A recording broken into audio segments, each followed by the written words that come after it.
Okay भारतीय Airtel, इसको देखिए एक बार वरुण जी।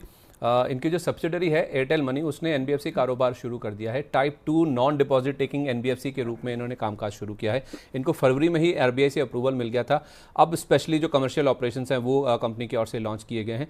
तो ग्राहकों को जो डिजिटल लेंडिंग है, क्रेडिट और जो बाकी फाइनेंशियल सर्विसेज हैं वो ये कंपनी ऑफर कर पाएगी। और टेलीकॉम कंपनी के रूप में स्पेशली देखा जाए तो डिजिटल फाइनेंशियल सर्विसेज में विस्तार की तरफ ये एक बहुत ही इंपॉर्टेंट, एक सिग्निफिकेंट स्टेप है जो कि कंपनी की ओर से लिया गया। जो इनकी जो कंपनी है एयरटेल मनी, उसको कमर्शियली ऑपरेट इन्होंने करना शुरू कर दिया है।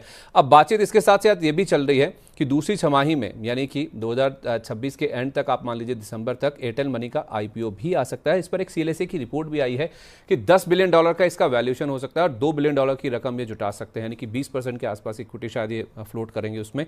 और 2021 के मुकाबले देखें तो एयरटेल मनी का वैल्यूएशन ऑलमोस्ट 4 गुना से ज्यादा हो चुका है। आपकी राय सर, भारतीय एयरटेल पर क्या वैल्यू अनलॉकिंग जैसी संभावना बन रही है? जैसा हम जियो प्लेटफॉर्म्स देख रहे हैं, क्या एयरटेल मनी वैसा कुछ हो सकता है इनके लिए? जी संदीप जी, बिल्कुल हो सकता है, बट अगर आप देखेंगे तो एक रेंज बाउंड स्टॉक है।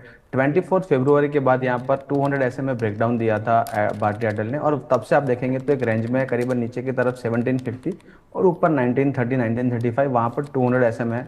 उसके दौरान यहाँ पर एक कंसोलिडेशन कर रहा है। अब आप देखेंगे तो मिडल ऑफ द रेंज है।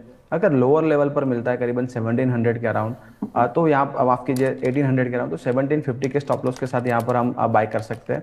अभी हाल फिलहाल आप देखेंगे तो 1830 का एक सपोर्ट है, उसके नीचे अगर स्टॉक जाता है तो करीबन 1750 के जोन आ सकते हैं। ऊपर की तरफ आप देखेंगे तो 200 ऐसे में 1930 के आसपास यहाँ पर सेलिंग आ रही है।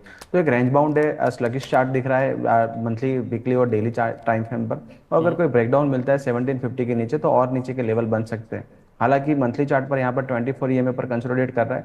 1930 के ऊपर अगर क्लोजिंग मिलती है तभी कोई मोमेंटम बन सकता है। बिल्कुल एक लॉन्ग टर्म के लिए ट्रेडिंग बेट्स है तो मैं जो अवॉइड की सलाह दूंगा। अगर आपको लॉन्गर टर्म आपके पोर्टफोलियो में शामिल करना और जो वैल्यू अनलॉकिंग देख रहे हैं तो बिल्कुल आप बाय ऑन डीप कर सकते हैं with stop loss of 1750। Target 1930 पहला, फिर उसके बाद आगे बढ़ेंगे, राइट? जी बिल्कुल।